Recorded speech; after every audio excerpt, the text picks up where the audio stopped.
Kapal angkasa Soyuz yang membawa angkasawan negara yang kelihatannya seperti modul roket di sebelah saya ini pertama kali digunakan pada 28 November 1966.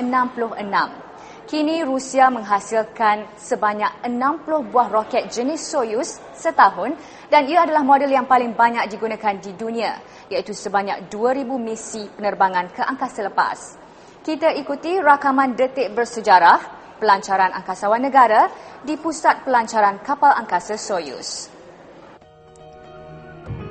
Baikonur Cosmodrome dibuka pada tahun 1955 apabila bermula era angkasa lepas Soviet Union.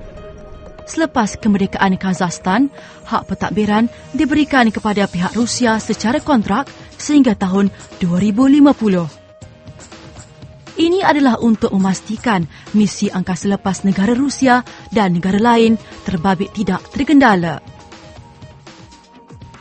Pusat pelancaran kapal angkasa Baikonur Cosmodrome itu umpama pintu gerbang ke angkasa sama ada bagi misi komersial atau penyelidikan.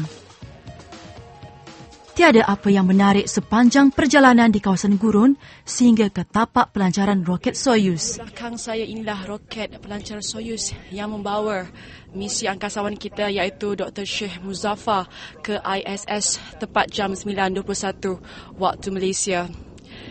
Ini adalah satu fenomena ataupun sejarah yang membuktikan betapa rakyat Malaysia juga boleh setanding dengan bangsa-bangsa yang lain.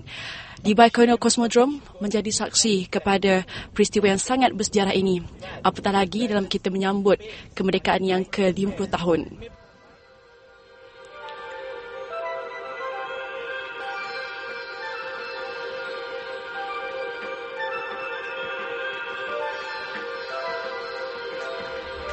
Bangunan ini dinamakan RSC Inirja, iaitu Jabatan Kejuruteraan di bawah Roskosmos yang bertanggungjawab membina dan mengurus pesawat Soyuz.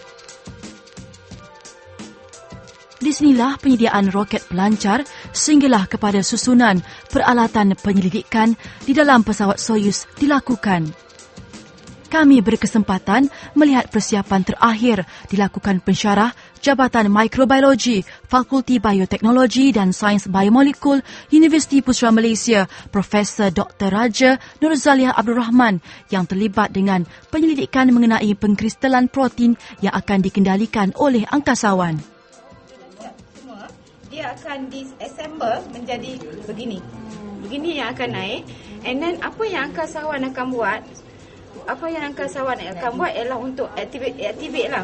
So untuk set pertama, set 1 here, dia akan activate ke, maknanya dia activation. So, and then dia akan pusing ke sini. Untuk set kedua, dia activate. So selepas ni, dia akan letak ke satu tempat untuk incubation.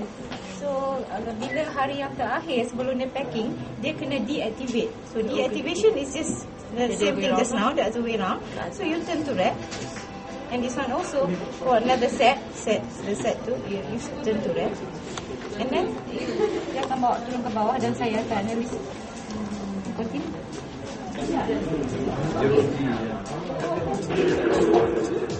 Kami juga turut dibenarkan untuk melihat suasana tempat latihan angkasawan di mana terdapat modul kapsul Soyuz. Kapsul bagi kedalaman Soyuz. Di sini juga saintis-saintis, bawa makanan, dan semua peralatan digunakan akan dilakukan di belakang ni. Kita lihat dia punya kapsul yang digunakan di mana angkasawan berada. Dan di sini juga akan ada segala-gala aktiviti mengenai angkasawan dan juga scientific eksperimen mengenai barang makanan, cargo bay akan ada dilakukan di sini. Tempat ni dikendalikan oleh pihak Energia. Di sini kami saksikan persiapan terakhir misi Soyuz TMA-11 sedang giat dijalankan. Ini adalah untuk memastikan segala perancangan yang dibuat adalah mengikut masa yang telah ditetapkan. Walaupun menghadapi masalah komunikasi dengan kaki tangan di sini yang menggunakan bahasa Rusia, Datuk Dr. Sabirin Arsyad banyak membantu kami dalam memahami cara-cara latihan yang dikendalikan di sini. Roket dan propeller semua propeller bawa dia ke stesen angkasa lepas. So So you can see dia punya position duduk tu tak berapa selesa lah. Tapi because dia dalam keadaan microgravity, so dia don't feel that uneasy, dia tak rasa sangat. Ya. Itu yang semalam kita bincang. Ini these are the booster that will take. Ini booster that will take up the rocket up to there. This is the first stage jatuh. Second stage, first time the booster jatuh. Dia fairing, first stage jatuh. This is first stage jatuh. Dalam 1,570 kilometers. Dia ada height.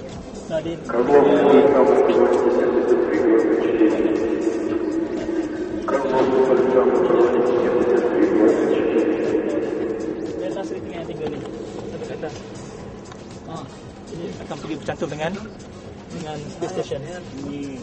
Ini dia akan berpusing ni banyak kali lah. Sampai dia rendezvous dengan space station di ISS. Ada masa-masa dia. Ini semalam pergi. Yang tu dia akan sampai.